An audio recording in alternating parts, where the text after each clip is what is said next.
Here's another show you can enjoy in the True Story FM family of entertainment podcasts. Ever wonder what bridges the gap between your favorite film genres, subgenres, and movements? CinemaScope is here to explore these connections, taking you on a thrilling odyssey through the ever-evolving art of cinema. I'm your host, Andy Nelson, and in each episode, we embark on a deep dive into the forces that sculpt the world of film. From the styles you know and love, like heist films or the French New Wave, to the ones you may not be as familiar with, like Turkish Yeşilçam or Brazilian Nordwesterns, my expert guests and I unravel the complex tapestry of storytelling, style, and innovation that defines the world of film as we unpack the myriad catalysts of change that shape these diverse styles. Whether you're a student of film, a creative professional, or simply a devoted movie enthusiast, CinemaScope is your gateway to a richer, more immersive film experience. Don't just watch movies, understand them, appreciate them, and revel in their artistry with CinemaScope. Subscribe today.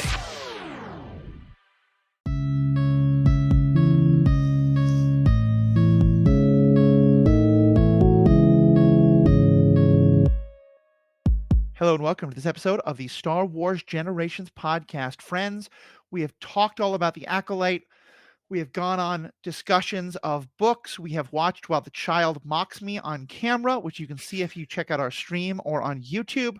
But today we are back to the movies, and we're talking about The Force Awakens, a movie that I think now is seen often as part of the sequels, which is obviously a very divisive conversation. And we're going to talk a little bit about it in terms of its larger context in the sequels. But today, I really want to talk about this movie on its own.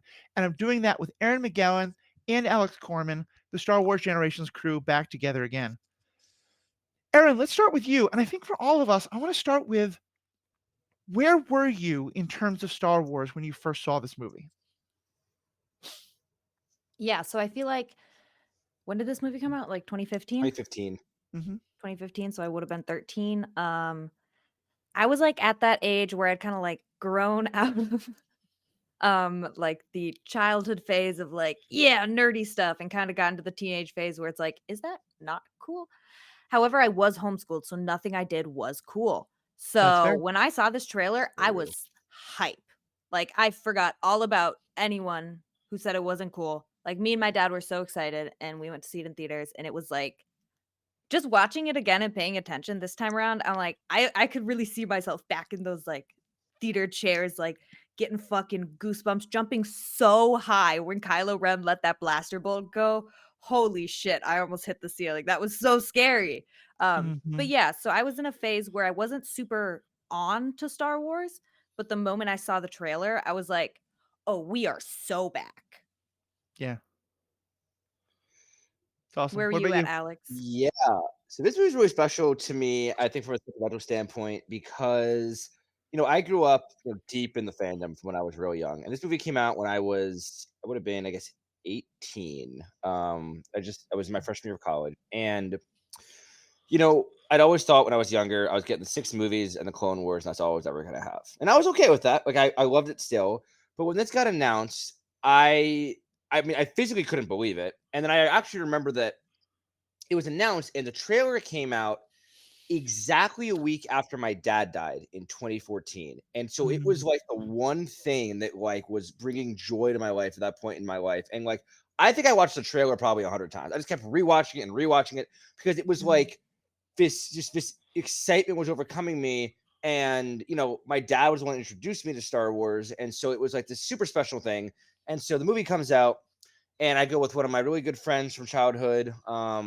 And we go to the theater. I go full Jedi robes. There's other people in cosplay. And that was my first time seeing a Star Wars movie in theaters at all because I wasn't allowed to see Revenge of the Sith in theaters. And so, like, I was just beside myself. I remember leaving that theater and I'm not even joking, I have a video of myself. I was like hyperventilating. I feel like I couldn't walk. I was just so content or anything besides the point. I was so excited that I had just seen a Star Wars premiere and it was like so special, so exhilarating. So I was like deep in the fandom and deep in the nerdom, but that experience is like one that's just imprinted on my brain for the rest of my life. Yeah. So yeah. Well, that's beautiful. And that is so awesome to hear because this movie has a very special place in my heart. And that's going to be a part of, I think, what we talk about today, but for a very different reason than you guys. And I'm going to try and say this very much to say this is how I felt at the time, not that this is an objective statement of the value, just this is how we felt. As you all know, I'm significantly older. I grew up with the original movies. Return of the Jedi was the first movie I saw in theaters when I was maybe 5 years old in 1983. And as people who then came of age with Star Wars, and in high school and college, we were also talking to our friends, we were nerding out, we were playing the early video games, we were playing the role-playing game. We were so excited for new movies that were going to go into more depth, that were going to go into more nuance, that were going to be more adult. And we're really going to get into kind of the depth of, I think in a lot of ways, like some of the stuff that shows like the Acolyte and Andor and stuff like that have been giving us. Whether this was completely unjustified, like the expectations we put on this movie, you may well say that. I have no idea. We were 20 years old. We didn't know much. There wasn't really the internet at this time. We were just going on hype and vibes. And I think it's hard to describe how crushing the disappointment was when I walked out of The Phantom Menace. Like, it just felt like something I'd been waiting for 16 years was entirely wrong. And again, the whole point of this podcast is like not to rag on it. I'm just explaining that mindset at the time. Mhm. You all have helped me really understand those movies in a new way, et cetera, et cetera.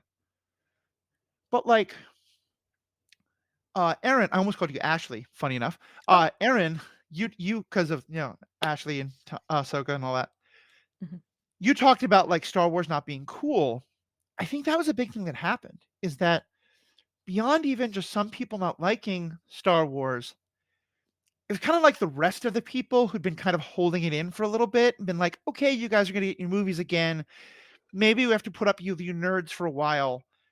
Like, it's the exact opposite of everything that happened with the MCU. Like, I think the worst point to be a nerd was the years immediately after the prequels came out, because they were perceived to be so bad and such a Mhm. stab in the back, a mockery of everything Star Wars is supposed to be about. Again, this is just public perception at the time. Yeah. And so I, like a lot of people, kind of gave up on Star Wars. And I still enjoyed it. I still enjoyed the movies. I still enjoyed talking about them. But there's always this bitter taste in my mouth of, oh, yeah, but then they got ruined. Mhm. And then The Force Awakens came out. And I think for many people, myself included, again, I wasn't someone who dived deep into the EU because I was like, I'm just kind of over and done with Star Wars. Mhm. But for many people, what then happened was The Force Awakens felt, yes, it is very similar to A New Hope. And I think there's ways in which we can critique it for that. But to me, and I think to many of my generation, it felt like an apology. Mm. It felt like an apology, I think, again, assumes that everyone agrees the original movies were bad, which I don't think is true anymore. But that's how it felt to me like, okay, these people get Star Wars. This feels like what Star Wars is supposed to be. Mm. And this kind of next question we're going to say is like, what, how'd you feel about it? You guys sort of talked about this. We'll talk about it more. But for myself, I think, and Alex, it's funny, my mother had died around the same time your father had. Mhm. I had kind of spiraled into a bad depression because my marriage had broken up and I lost my career all around the same time. A lot of bad things had happened. And I'm sure that in a lot of ways, I probably projected a lot of the other stuff that was going on in my life onto this movie. But I think kind of similar to what you said, I wound up seeing it 3 times in the first day and then convincing my friend Mhm. Paul to go see it with me again. Because it was just like, oh, some part of like all the promises that I thought that, I'd been given when I was a kid, none of it worked out. This at least is true. Star Wars is back. And I don't think this podcast would exist if that movie hadn't been so much of a, don't worry, we're going back to Star Wars. Yeah. And I think for me, let me just, there's more I'll say about the Rey of it all and things like that, which I absolutely loved, but I'll just kind of end it there and I'll kind of let you guys jump in. I mean, yeah, I fully agree. And like, I think for me, I mean, we're just kind of talking generally too, like this movie and like it felt, which some people think is bad, but it felt very similar to episode 4 in a lot of Mhm. ways. Oh, yeah. And to me, that was, I thought this at the time, I still think it now, it was kind of a way to earn the trust back. Because Yeah. again, I love the prequels, but I recognize, especially at the time of this movie coming out, the prequels were largely seen with a negative viewpoint. And I think this was them being like, we're going to bring back all the original actors. We're going to give you like, it's kind of like, it was kind of a safer movie to make. Yeah, very much Um, so. but I mean, there's a reason that it became at the time the either highest, I think it was second highest grossing film of all time. I think that Titanic still had to beat out, but um, I mean, I think it was special for a lot of people, and it was Mhm. the safe way to get back into it. But it was, I think, a beautiful way to get us to reignite, this Star Wars, craziness. And also, I will note that I think I saw it total in theaters. I think this one I saw 8 times. 8 times Yeah. in theaters. Like I was the same way, Matthew. I was just like, I'm gonna keep going. Even if I have to go alone, I would take the bus from my campus in college by Mhm. myself to go watch this movie because I was like, I'm just gonna keep watching it. So Yeah, that's fair. As you should. I think I saw it twice in theaters. Again, I was pretty young. I couldn't like transport myself or have funds Mhm. to pay for a movie, so I think I saw it like twice. I think I talked my parents into that twice. But yeah, it was an amazing film. Like you said, Alex, it's very much A New Hope Part 2, Yeah. mhm. but it was awesome. Like in It, my opinion, there is nothing wrong with it. Yeah. it also, if I may just add one more thing, I know Matthew have specific stuff, but it also, to me, the movie felt like it was, and still to this day, it was very much designed. It still holds up, but it was designed for that first watch. It was designed Yes. for when the first time you saw it, there would be these crazy jokes and surprises. Like the whole movie it's Mhm. designed for that first. And like I would tell you, the first time I watched it, they nailed it. I mean, I was losing my mind every second of the movie. Yep. But as the more times you watch it, I still think it holds up and it still ages really well. But you can kind of pick out the points where you're like, okay, yeah, I remember when that happened the first time, and I like lost my mind. Like, so Yeah. it was just funny the way they designed it, very much to be like, let's earn everyone's trust back, let's get them excited that first time, and reel everyone back in. Yeah, I mean, I go ahead, Aaron. I was just gonna say I agree. It was so funny. This movie, because it's been a couple years since I've watched it.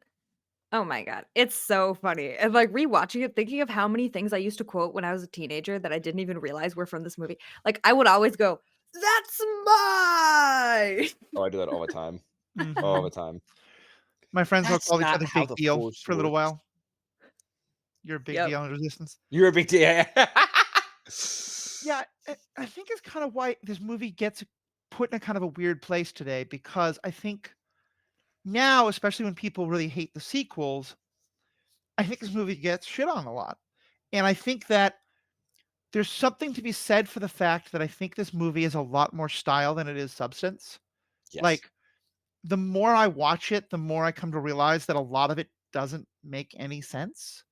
Like if the Republic is the government and then the First Order is this like thing that's kind of trying to fight the Republic, how is why is it just the Republic fighting the First Order? I mean, there's a lot of thoughts I have on that, but like the way they talk about the Resistance as being illegal, it's like, well, no, you're illegal. Like, and there's just a lot of this Yeah. stuff that doesn't make sense, and a lot of plot holes and stuff like that. But I think that this movie had to do a very specific thing, and I kind of feel like this movie gave birth to Disney Star Wars, and some people just have hated that all along, but a lot of us love it and think it's created a lot of really good things, and I it is not the movie I most wanna rewatch a lot of the time, but I think it's given a lot of great things, and I also wanna recognize, and I think this is a thing that a lot of other people have disliked about it, which I think is pretty awful. There's an extent to which let me give a comparison. I thought that the Wonder Woman movie did a very good job for what it was trying to do, which was saying, let's take a generic paint by numbers superhero movie, but make the superhero main character a woman because that hasn't been Yeah. done, and basically make that movie. And in a lot of ways, that's also what it felt like it did with this really radical thing of having Rey be the Jedi and having Finn be the black character who was a main character, not the Lando Calrissian sidekick.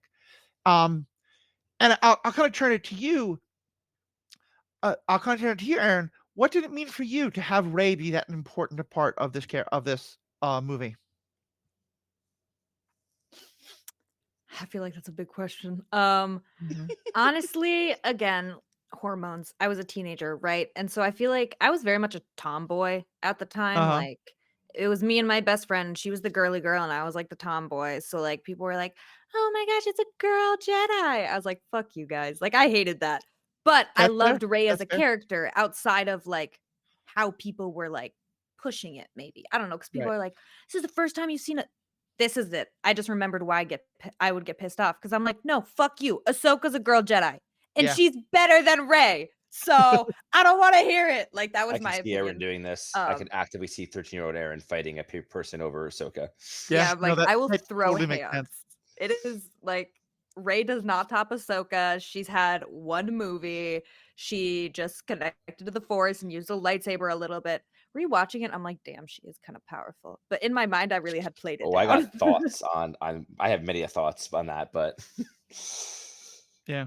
um I do think that, like, having, especially like with the history of the original movies and a lot of the prequels, cast was predominantly white, and for the vast majority it was, white men.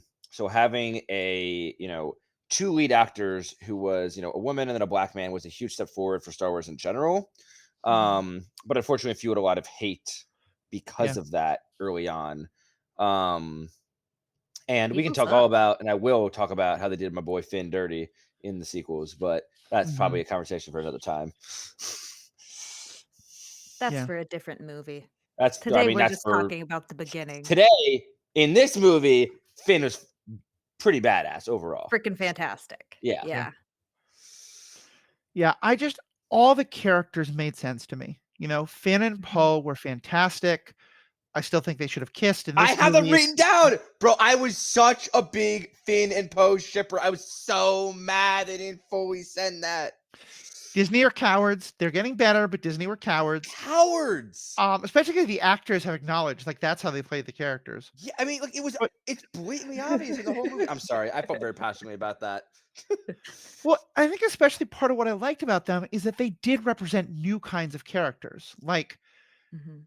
there is an extent to which Rey is very much the Luke Skywalker of this story. Mhm. Mhm. But then which one of them is Han? Like, the star pilot of the original movies is Luke. But here, actually, it's a non-force using guy who's just a really good pilot, but also kind of a hot shot and Mhm. sometimes a bit of an egotistical idiot. Matthew, do you think? I always thought it was an unspoken. I thought Poe was force sensitive. I'll say it. What? I don't think he's a Jedi force sensitive, but you watch that movie, he is shooting stormtroopers 2 feet away from Han and Finn on the ground with an X-wing at pinpoint accuracy. I counted. He shoots down 12 TIE fighters in under 1 minute. I think that movie becomes a million times worse if Poe is force sensitive. I don't think like Jedi force sensitive, but I think he's a little force sensitive. Like, I don't know. I always, early on, especially when I watched this movie back in 2015, I was like convinced that Poe and Rey were like related somehow, or that like Poe Oh. was like I just, to this day, I still think that Poe has some level, not enough to be a Jedi, nothing crazy, but Yeah, some just like low level of force sensitivity that enhances his piloting in So the abilities. thought process. go ahead. I was just gonna say, like in the thought vein or like thought process of like everyone has a connection to the force. Flows through all of us, kind of a thing. But slightly elevated. Just Yeah, no, to be clear. to me, like, first of all, one of the things I did to prepare for this was I watched the J.J. Abrams commentary track on the movie after I watched the whole movie. So I kind of watched it Mm. twice, but more listening the second time. And I have major disagreements with J.J. Abrams as a filmmaker. I thought he destroyed Star Wars. I hated what he did with Star Wars.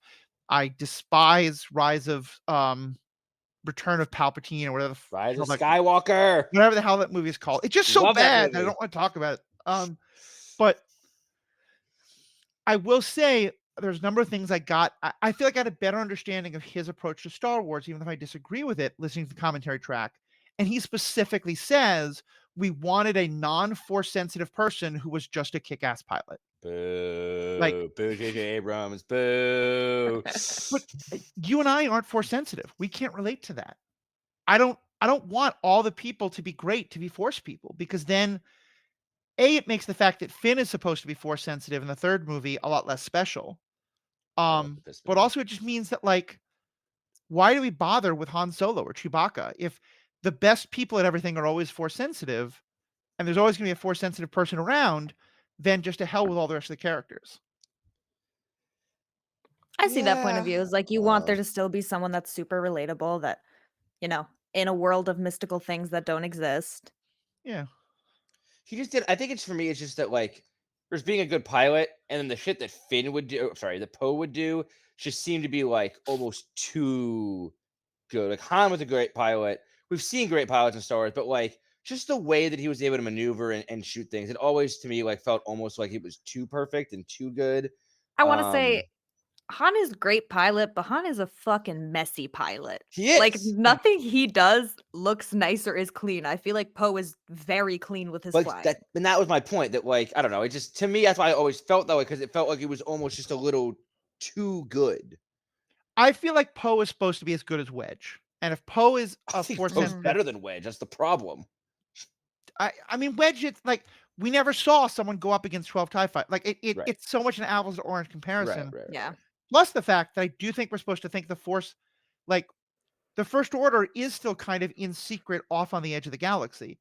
They don't have the training resources that the Empire does, and I think their TIE fighter pilots are probably nowhere near as good.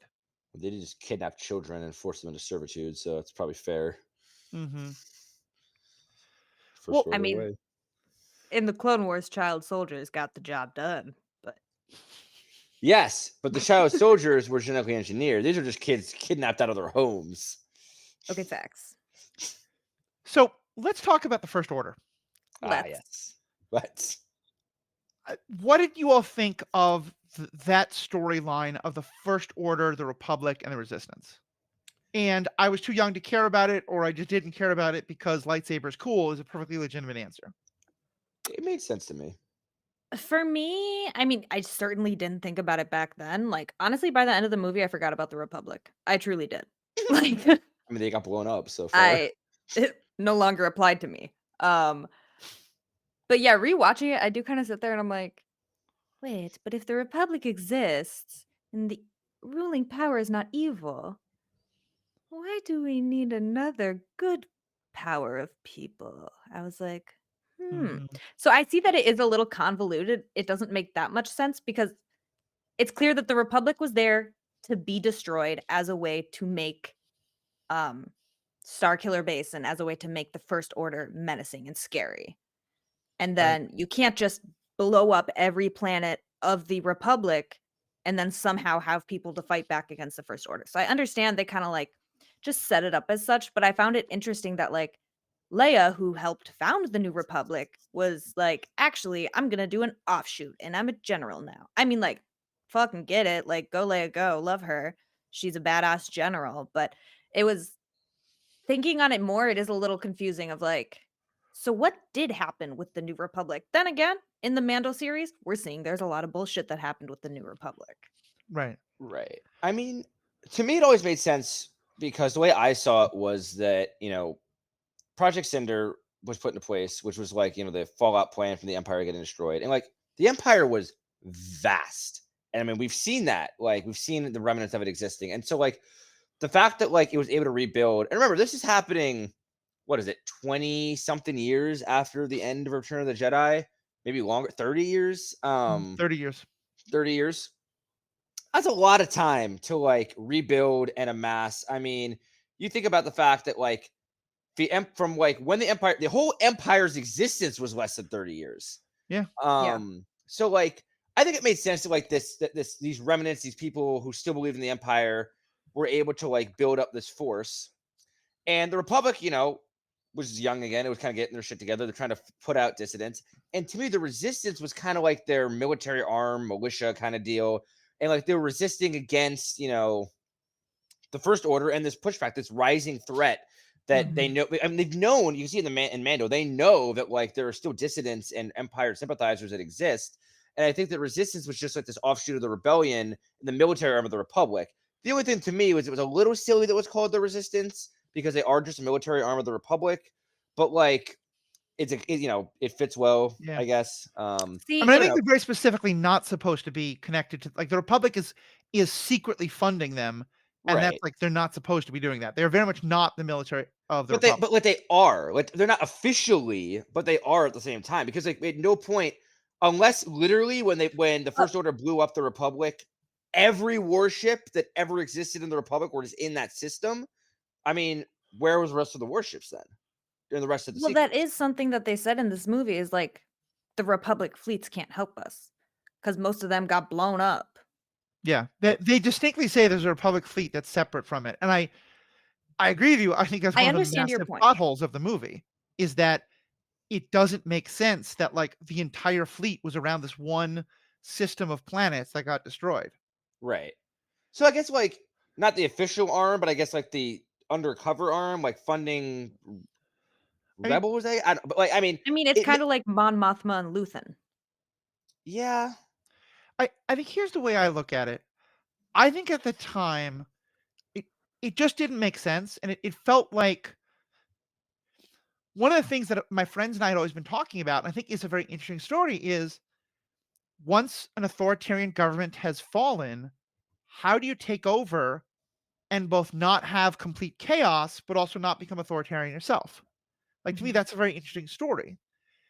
And I think that was part of what I wanted out of these movies. And it felt like a bit of a cop out to go back immediately to the main power is the bad guys and we're the good guys, etc. But I get why they wanted to do it because they wanted to copy A New Hope. Mhm.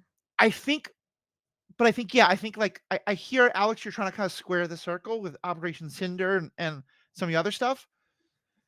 I think in this movie it doesn't make sense, and we just kind of have to accept that. Fair. But that I mean, I do think that a lot of the other content that's come since then, like The Mandalorian, like all yeah. the stuff we're talking about, Operation Cinder, but also a lot of stuff that's happened in the books. Like one of the things the books lay out is actually that when it's revealed that Leia is the child of Vader, that she is driven out of government because people are just so like, oh, you can't. The book Bloodlines, which we did a review Oh, of, is okay. very good, Mm-hmm. and it talks about that. Wasn't Mon Mothma the first chancellor after everything settled? Yeah, no, Yes. Leia wasn't a chancellor, but Leia was A like one of senator? the leading senators and was Yeah. in line to become. Well, there are various versions because in this there wasn't a strong chancellor at first because the government wanted to be very like decentralized. Right. Yeah. Um, but here's where I'm going with it. I do think though that there is a very legitimate story that I think you can see this as a mirror of that certainly has happened historically, and that also, and I don't know if J.J. Abrams meant this, but I think is a very powerful political metaphor for its time as well, which is that one of the things that has often happened, Weimar Germany is one of the best examples of this, is that when you have a democracy that wants to, it's the paradox of tolerance that wants to let everyone participate. When one group starts to say, we're going to participate, but actively try to overthrow you, people don't want to stop them because, like, well, then we're censoring them. Then we're not allowing their free speech. And This is getting too real. Weimar tried to stay like treat the Nazis as though they were a legitimate party until the Nazis took over. And Mhm. at Welcome the to time America. this movie was being made, we were in the later years of the Obama administration. More and more people on the right were making it very clear that they were not planning to play by the rules anymore. They wanted to have, basically what we wound up having under Trump. And the Obama administration, no matter how much people on the left screamed at them to do something, was like, no, they're just one more political party. We can work with them. We can reach across the aisle, all this stuff. Now, granted, I'm coming from a very specific political point, but I think this is what the movie is a metaphor for, or at least can be seen that way. And the resistance is those people who are like, well, officially, we're not supposed to be fighting against these people, but we're going to go off and do that. And Mhm. I think we need to keep watching the TV show Resistance, because season 1 of it actually really makes that clear. Is that like Yeah. you'll get arrested by the Republic if you're officially known to be part of the resistance. And it may well be kind Mhm. of like the CIA supporting like terrorist group, like resistance fighter groups or terrorist groups, Yeah. depending on your point of view. Um, Point of all this is anyway that I think that like I really didn't like it when it came out after I'd kind of gotten past my initial euphoria about the movie. I think they have done a good job with everything else of making it make sense in a way that I think really makes the movie a lot better. The same way the Clone Wars made the third It's, prequel a lot better. it's Star Wars backfill and never fails. And I think that it's a really powerful political allegory that is worth taking a look at. Yeah, that's what I want to add something quickly to that, Matthew, in that I can't remember if I read it or watched a documentary on the making of the movie, but the scene on Starkiller Base when like Hux is giving his crazy speech, the designers, I'm not joking, quite literally took an image from Nazi Germany of like a rally that Hitler was speaking at, and then literally he just said, and I replaced the Nazis with stormtroopers and replaced Hitler with Hux. Like it was quite literally a historical image that he just turned into the scene. Like, so it was very clearly like the Nazis were used like as the template for this first order imagery. And at the time that the movie was being made, one of the things that we were most concerned about wasn't Nazis, it was neo-Nazis. Right. Who were a lot of kids and like young adults kind of playing dress up with like the ideas of their grandfathers. And so I think that Kylo Ren kind of trying to be Darth Vader, it was very intentional of like he's the neo-Nazi playing dress up literally with his grandfather's old helmet. And all the stormtroopers are not clones or volunteers anymore. They are children who were kidnapped and then brainwashed. So like very much intentionality of like brainwashing the youth to build this army. Like, yeah, for sure. In a less political tone, I just want to note my last point on the First Order, at least, was in this movie specifically, Hux I thought was badass and like very cool. I had very high hopes for his character. And Phasma and the Knights of Ren, such a waste of potential. Oh my god. Yeah. I thought at the time. What? Go ahead. I thought at the time that Phasma and the Knights of Ren were like the coolest looking, most badass looking things I've like ever seen in Star Wars. And they like each appeared for like, I mean, Phasma appeared for like 2 scenes briefly, and Knights of Ren appeared in 1 flashback, and then we like really barely got them in future movies. But again, we'll talk about that another time. But I just wanted, they were featured in the trailer. I wanted so much more of them. I felt like there was just missed opportunities to use both of those character groups more. And we're going to specifically talk about the plot lines that this movie set up and how they were or were not paid off in the second 2 movies as part of the bonus member section. Which is a good time to say that if you want to become a member, it's $25 a month, $55 a year. It's a great way to help support the podcast. You get that bonus content at the end of every episode. You get bonus member episodes. We just did an episode on Darth Plagueis, the novel, which is very relevant to the TV show The Acolyte. Definitely check that out. And also you just get to help keep the lights on. So please check out all those things. Of course, you can also send us feedback, email, Facebook, Messenger, all those kind of things. All that's in the show notes. Please check all those things out. Back to this, though. Let's now start talking about some of the individual characters. What do you guys think of Kylo Ren? Erin, I've talked a lot. You go. Okay. So Kylo Ren coming out of the gate, I was like, holy shit. Like, who is this? Like, this is crazy. We got another Vader situation here, right? And then the unfolding of who he actually is, you know, Ben, Han and Leia's son and all that. It's very interesting. One thing I noticed about him is we often joke in the fandom about like his temper tantrums, basically, because that's what they are. He has temper tantrums. But I remember the first time watching it being like, this is so scary. This is just like what Vader did when he would like choke people out. No, Vader was a lot more calm, cool, collected, but also not that cool or calm because he was choking people out over FaceTime. But he did it in a classy way. Kylo Ren was like, I'm just gonna like be a baby and like meh, meh, meh. So it became very clear, not on the first watch, because I was like, this is scary. It became pretty clear that he was so like immature. Yeah. And the first time he took his face off, dude, his mask off, I was so disappointed. Like 13-year-old Erin was not at all into Adam Driver. I was like, who is this baby ass man? He literally looks like a teenager, which I realize is probably the point now. But as a teenager, I was looking for something like hot and smoldery and sexy. And to me, Adam Driver was not it. But the character itself, very interesting. And the whole kind of like annihilation and what happened with Luke and, you know, the Knights of Ren, which by the way, totally forgot they were in this movie until you brought it up, Alex. Like I don't think I ever knew that they were in this movie because it's such a little moment. I was Like I've obsessed just with him. never paid super close attention. Obsessed with Um, them. but yeah, those are kind of my initial thoughts on Kylo. Like so scary at first, really good villain. It is hard because of how much he's mocked online that I've come to take him less seriously as a villain. Interesting. So then as I was rewatching it this time around, I was trying really to like center myself back within the movie of like, nope, like this is what I am seeing, this is what I'm learning about the characters. And it was kind of nice to see him as more of like an actual scary villain again, and just seeing that mental battle between him and Rey for the first time in a while was really cool. Yeah. Adam Driver's What are your thoughts? one of my favorite actors. And I would say, and I think from the get-go, I loved Kylo Ren. I was obsessed. I thought that like he portrayed the character well. I thought he, as an Anakin lover, I think this makes sense. I don't think anyone's surprised here. He gave Anakin like tantrumy vibes. Like, he was just very like, this lost, confused kid. I can picture like, you grow up in the shadow of Han Solo and Leia Organa, like two of the legends of the rebellion and of the Republic, and being Luke Skywalker's nephew. Like it's just like you grew up in this like royal family in the New Republic, and I think that again being whispered to by Snoke / Palpatine this whole time, like We're only talking about the first movie, so as far as we know, it is Snoke. Okay, sorry, I'll re-say that.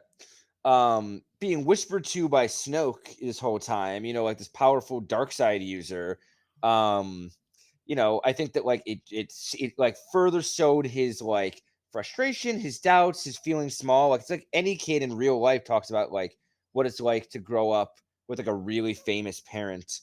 And they don't want to be associated with them a lot of the time. They want to have their own life. And so his rebellion made sense to me. His obsession with Vader fascinated me because like you talked about, Matthew, like that deification of his grandfather, like trying to go after that power. Like, I don't know. His character always really interested me. And I also liked it because you could very clearly see the conflict in him throughout the movie. Like he was, doubting himself a lot, very vulnerable, like showed his fear very visibly. Sometimes it was just his facial expressions. Like I thought the acting was spot on. I don't know.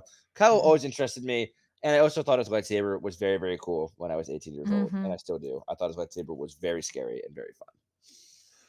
That's my take. Yeah, I think he's a very interesting character. I think I had only known Adam Driver from Girls, the TV show Lena Dunham, in which he's basically playing like an adolescent man-child. Like he's supposed to be a guy in his 20s, but he still acts like a 17-year-old guy. So the same character. Yeah, in a lot of ways. Without a lightsaber. It was hard for me to take him seriously, but I think when I realized that's kind of the point, is that he is like, I think he's supposed to be the 17-year-old who has access to power far beyond what he should, whether it's an assault rifle or a lightsaber. And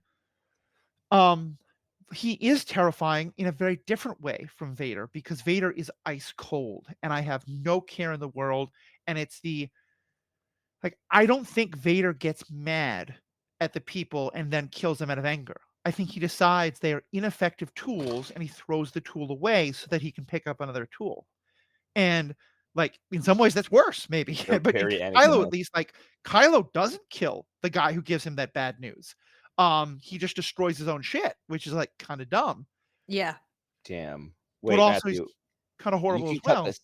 You can cut this out, but you just like unlocked something in my brain. I just want to thank you for that. I never considered that Anakin being like a little techie boy growing up, always tinkering with things, then saw humans as tools like they were when he was a kid making droids. And just that's crazy.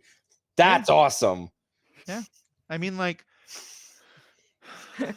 yeah, I think that just kind of blew my mind for a minute. I was like, damn, he just started seeing humans as actual tools like he was a kid again. Oh, wow. That deepens the psyche of him so much for me. Okay, I'm sorry. You can cut that. That was just crazy. Thank you. No, I think it's very astute. Like, I think that there's some descriptions of that, like one of the descriptions of the dark side, but also just like leading you into a really kind of like bad moral place is when you start seeing other people as NPCs. Yeah. That like their value is what role they play in your story, not the idea that they have their own sort of inherent moral value. And I think that's where Saul goes to. That's where Anakin goes to. That's where Rey goes to. That's crazy. And Kylo's not there yet. Kylo's moving in that direction for sure. That's what part of the movie is. I just want to say something about the thing with Vader, which is that,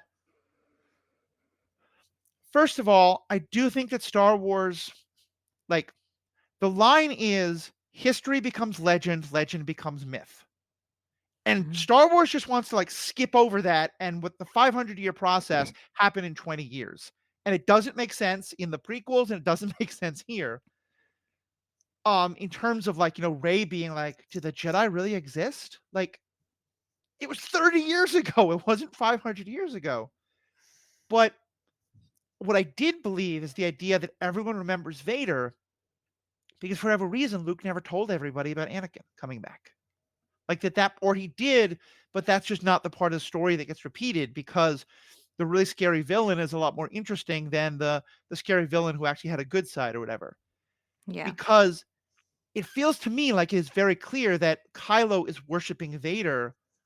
Mhm. He's either doing the thing where he's like ignoring the part of the story so that he can deify the guy, where Anakin kills the Emperor, or he just doesn't know about it. I don't think he I, knows.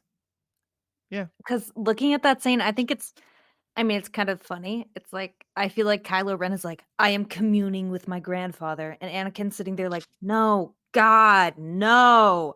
You're misunderstanding everything. I'm not gonna talk Mhm. to you." Because, I, like you said, Anakin came back to the light at the end, so it's like, Right. he wouldn't I just be want to say real advising quick, you. I do personally fully buy into the fact that like the Jedi were kind of mythical at this point. I mean, it's been 30 years since Luke Skywalker, but remember, the Jedi were killed off 50 years ago, and Rey is living far in the outer rim No, where they're she like, specifically says that Han Solo and Luke Skywalker are myths. yeah, but okay, so even 30 years, you're living in it like she wasn't born when these events had happened. It's like living out in the outer rim. It's like living, I mean, if I'm being honest, I mean, it's like living out in the middle of like rural America where your access to information is greatly limited. You just kind of hear stories from passing star pilots. And And I so to promise me, you they've heard of Abraham Lincoln. well, Ray specifically, I'm saying it's not Abraham Lincoln. It's like I don't know. I think Ray specifically hearing about if you lived in the middle of a farmland and all you knew was like this desert world and you had no access really to the outside world, and then someone told you that there's some like guy who can move shit with his mind and wield a laser sword that you've never seen before, I would think that's a myth.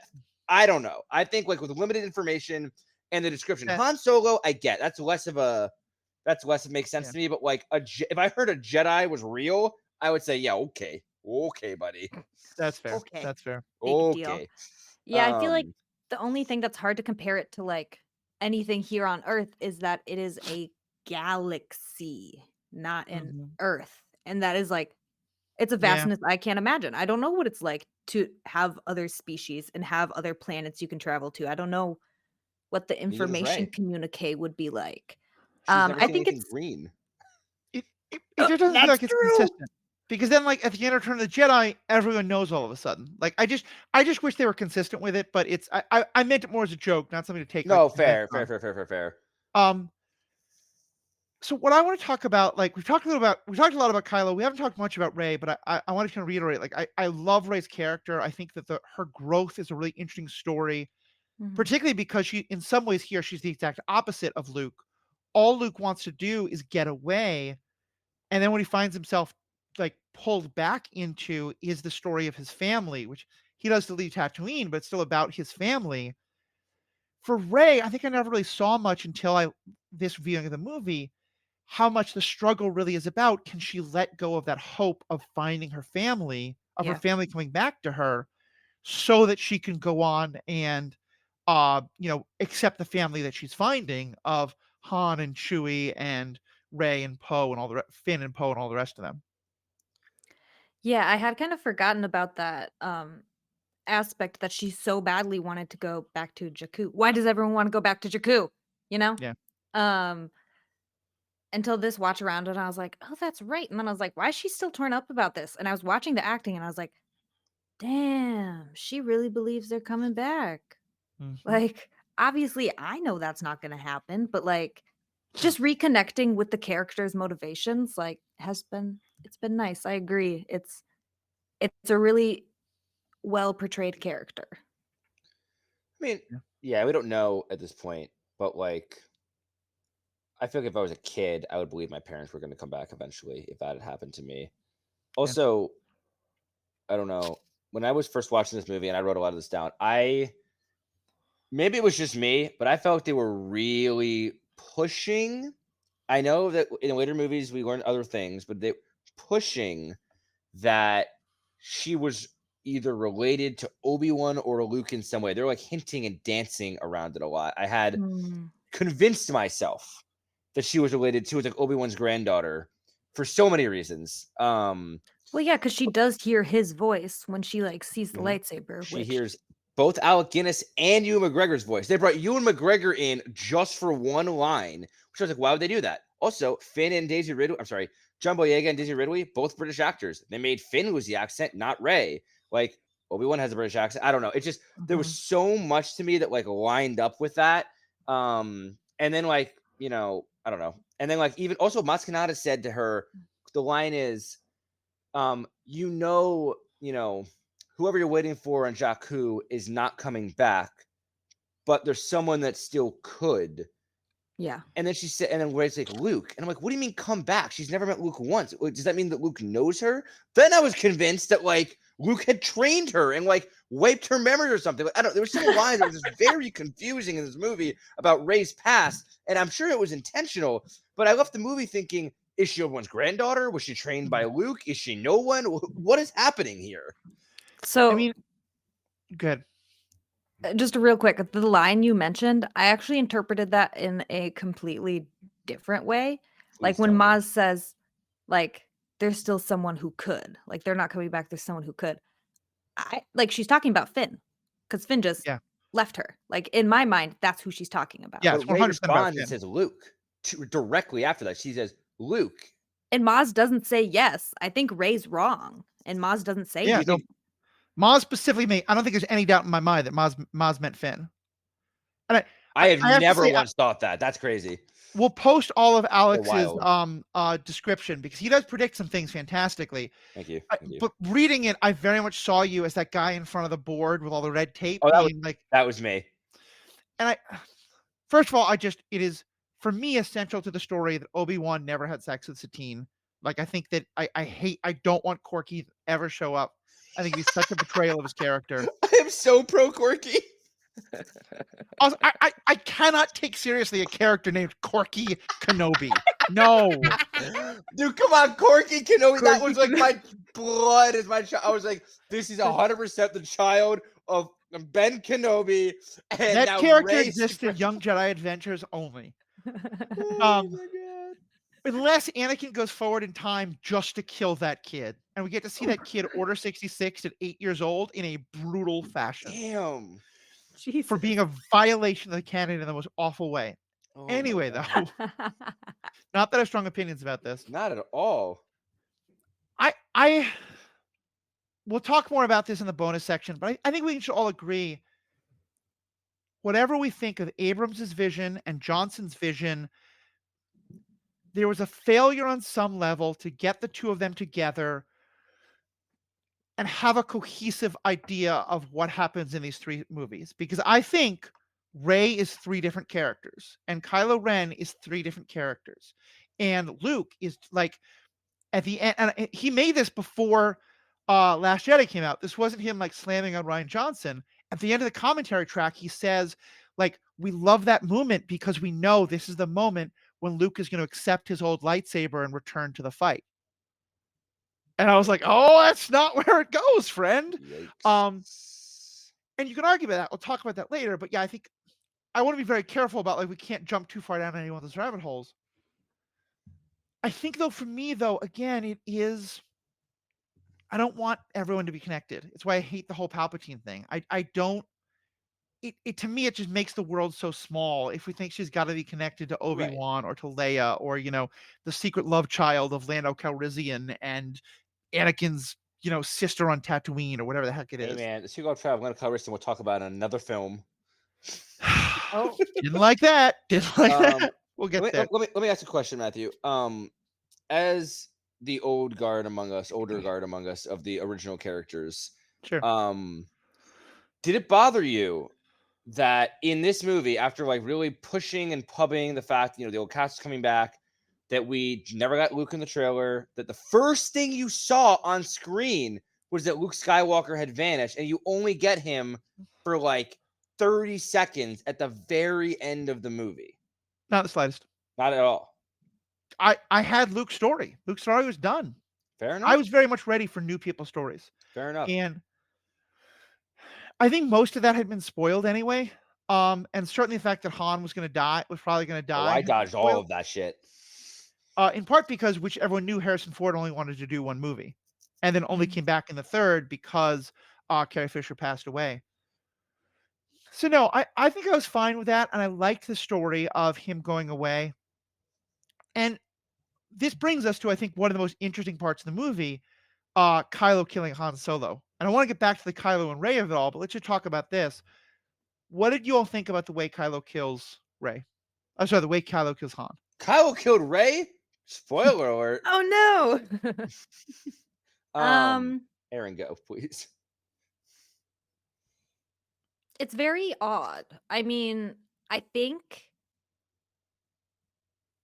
when I was watching it back today, I was trying to figure out if he knows what he's going to do the whole time, or if that's a conclusion he comes to along the way.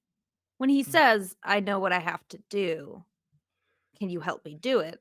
I'm like, he's talking about, I have to kill you, to become one with the dark side and all that good stuff. And so, yeah, it just felt like an odd backhanded thing to do.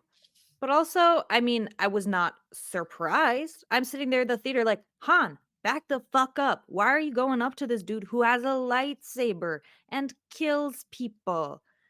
But also, after all these years, Han is back with Leia, and that's the one thing she asks him to do, is bring their son home. Yeah. And so here's the journey I've gone on with this scene. Oh no. Okay. When I saw it, I was convinced that Han had flipped the switch and twisted it. Because I at first I thought that it was always pointing at him. It's not. It's pointing to the side. Mhm. I thought that where Han's hands were, like his hands are on where the activation switch should be, and he sort of flips the switch and turns the lightsaber towards him. And Oh, interesting. the idea of that being that he's come to realize that Kylo has to kill him, that if he doesn't, Snoke is going to kill Kylo, but that if Kylo does actually kill Han Solo himself, that he'll be fully lost to the dark side. And so Han kind of like, that's how Han helps, is he doesn't make Kylo do the actual killing, which protects Kylo from fully falling to the dark side. And I never loved that because it felt like it was very sort of metaphysical, how many angels can dance on the head of the dark side kind of a thing. After seeing the Acolyte and some of the other stuff, I got more and more away from it. And like, yes, Kylo is like, clearly this is a moment where Kylo gets a lot closer to the dark side. But this whole idea of like that if he'd actually pushed the button, that therefore he would have been like fully on the dark side and Rey couldn't have pulled him back at all. That all was feeling more and more like bright lines when the whole point is that the Force is so nuanced. And Mhm. here I'll admit, J.J. Abrams finally at least told me what he understood of it. And I think sometimes a filmmaker cannot understand their own movie. I think it's perfectly fine if we have a very different reading of what even the director or the writer says they meant. But here I think, because he pointed out something I'd never seen before, which is that it's getting darker, Mhm. and then it fully gets dark, which is the moment when the sun, the star, has been fully extinguished. The weapon has been charged and darkness fully falls, and it's now only the artificial light in that area where they are, and you see a change on Kylo Ren's face, and then Kylo does it. And like that was what changed. It's not that Han Solo did it, it's that he was wrestling with it. Han was trying to help him not have to do it, to what he should be doing is to turn on Snoke. And then darkness falls, he turns on his father, he kills his father, and then almost immediately he regrets it. And that's because yes, he does kill his father, but he regrets it. And that's what sets him up to be able to listen to Rey, at least somewhat, in the second and third movies. Yeah, for me, I avoided the spoiler, so I don't know it was coming. I thought it was going to come just because I don't know, I just had this kind of weird gut feeling in my belly. But like when he goes out in the thing, when it goes out on that walkway, I mean, first of all, clearly the Resistance did not learn from, or sorry, the First Order did not learn from the Empire to put railings on freaking walkways. Which, But by the way, J.J. Abrams specifically said, we have 2 characters on a walkway with no railing, so you know someone's going to die. yeah, literally, But I dude, love that clearly crazy he's behavior. acknowledging that we Crazy need behavior. OSHA, which we finally get. But Anyway. to me, the scene just like, I mean, it made me cry at the time. I was very emotional. I still feel very emotional watching it. But it's hard for me because like they're having this moment, and the fact that like Chewbacca doesn't like have his bowcaster trained on Kylo. I guess maybe like because Kylo was a kid that he grew up with, he didn't feel like he could shoot him unless something crazy happened. I don't know. Like it felt like a very fantastic scene for that to all happen like that. But it felt like Han always felt so right for Han's character for me. Like showing nothing but love and care to the final moment, like showing that like we all know under that like scruffy, nerf herder outside, he was a big softie. He always was, always will be. And like he loved Kylo so much. And so I don't know, like that part always made sense to me. Kylo, the only thing that ever bothered me about that scene was physically the way the lightsaber was turned. Like they just make such a point of showing this turn to the side, and they don't show enough of a turn of the handle. Suddenly he just is lunging forward and it's through Han. So unless like you said, Matthew, Han like helped him turn it or something like that happened, it feels harder for me to grasp how Han would have been taken by surprise in that moment and having the lightsaber turn like that. I don't know, but. Yeah. Emotional, it still hits for me. I thought it was like well done. I think both actors acted very exceptionally well, emotion-wise. You see Kylo's contemplation, you see his regret, you see Han's unwavering love. It was just part of the actual execution of the murder felt sloppy to me. Yeah, I think that's fair. Yes. I had many other things I wanted to bring up. Just in the aftermath of this, the lightsaber fight. Can we talk about the lightsaber fight? Between between Rey, all of them, Kylo? between Rey and Finn. I'm sorry, Finn and Kylo, and then Kylo and Rey. But I understand that Kylo was injured, but to even be slightly struck by Finn, who had never held a lightsaber more than that one time a day ago, 2 days ago, was always unbelievable to me. Again, I recognize he's injured, but like still crazy. Well, I think there's 2 key things you're missing. Sorry, still wild. Apologize. I think they established, to me, when Finn fights the soldier, the stormtrooper, who has a sword-like device attached to his arm, I think that's Chekhov's sword. That's Chekhov's stormtrooper sword. That is showing that stormtroopers have some experience with weapons like lightsabers. Fair, that's fair. But the second thing is I think Kylo is 100% toying with him. And again, this is something Abrams confirmed, but I thought it before. Like, Kylo is pissed at himself. He's pissed at everything.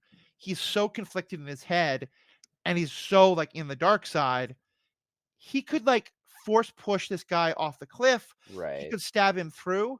He's like, let's make this fun. Yeah. You know? And also he's probably very unbalanced after just killing his dad. So I guess if you look at it that way, that's probably fair. Yeah. In a positive light, I would say that I never knew I needed a lightsaber duel at night in a snowstorm until I saw this. So cool. Strictly visually speaking, choreography, everything, nothing else. That is the most visually beautiful lightsaber fight, I think, in all of Star Wars. Just like the glow of the lightsabers in the darkness, the snow falling around them, I thought was just visually stunning. The sizzling of the snow hitting, it's just the sound of when she drives his lightsaber into the snow is just incredible. So and the choreography was great, but I'm just saying strictly visuals, to me, that is the most stunning lightsaber duel. And the thing that always kind of bothered me a little bit, and this is again, you always see my ramblings that Matthew's going to post, but it always threw me off that like Rey had never been trained. You know, she had her staff, and so she had practiced on her own. I get that, but like as she's fighting, Kylo's toying with her. But there's a moment she's backed up to the cliff. He's holding the lightsaber down on her, and he says, "You know, you need to teach her. I can show you the ways of the Force."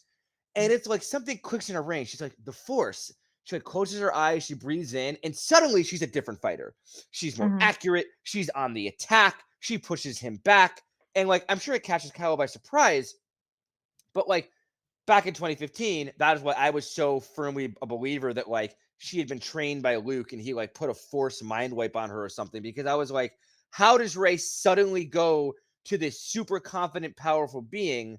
And one thing I noticed exact same way that Luke goes from being a pilot who thinks he needs to use the targeting computer to literally the exact same process. I'm not blaming you here for this, but this is why I get so angry at the idiots who say Rey didn't have. Rey does exactly the same things Luke does. Yeah. Rey Right. closes his eyes, hears Obi-Wan's voice, and all of a sudden he knows exactly how to use the Force to shoot the proton torpedoes. But to be fair, at least Obi-Wan gave him a little bit of explanation of what the Force was. A little bit. It wasn't much, but he had like Luke had a teeny bit of understanding. Rey understood like none of this. She had not spoken to a Jedi. She had not heard of a Jedi a week ago. So like yes, I agree with that. But like it just felt a little harder that suddenly she was skilled specifically with a lightsaber. But but you're wrong. She had heard Obi-Wan. You just said that 20 minutes ago. Yeah, but she heard these are your first steps. She hadn't been trained by him for a week. I think this is when we're trying to argue the metaphysics of the Force. It doesn't work that way. People awaken to I know that you're not doing this, but it's kind of like you're standing very close to really terrible people with these arguments. So I always want to kind of push back on it. Like, because so much of the Rey doesn't have enough training comes from such a sexist place. I know that's not you, but I think it's very important to be like, no, this is utterly untrue. No, she has the exact same amount of training that Luke does, and very intentionally the exact same kind of power sets that he does. No, and that's fair. I mean, but I don't want to get deep into it, but I do think it's like Luke spoke with someone. He heard, he had the blaster ball. He was being trained. Let the Force flow through you. Like, I just don't like, did Rey know enough about the Force at this point to do all that? Was always like I just wanted like one scene where like she either heard more of Obi-Wan or she like talked to Maz or something where like it felt like the Force was never even fully explained to her, really. So like I don't know. I'm just going to gently suggest the fact that you don't question that with Luke, but you do with Rey, I think is something worth examining, because I think the only difference is their gender. So the way that I interpret that moment for Rey is that, like, yeah, she's never been taught about the Force. She doesn't know what it's about. But when Kylo was interrogating her, she realized something, and she realized she could fight back. Yeah. And I think she didn't understand what she realized until he brought it up and said, "I can show you the ways of the Force." And she was like, "Oh, that was the Force? Okay." And she kind of tapped in, and it's the idea of Luke with the blinder helmet over his head of let the Force guide you. Just kind of say, fuck it and let it go. You know, Jesus take the wheel style is how I kind of interpreted it, is that she didn't understand. And then something clicked, but it's not that she had knowledge. It's that she had trust in the Force, which this is starting to sound very Christian. But that's probably just because of my background. That's saying like, you should trust in the Force. It's like, you should trust in God. But yeah, that's how I always interpreted that little moment for her. Yeah. Yeah.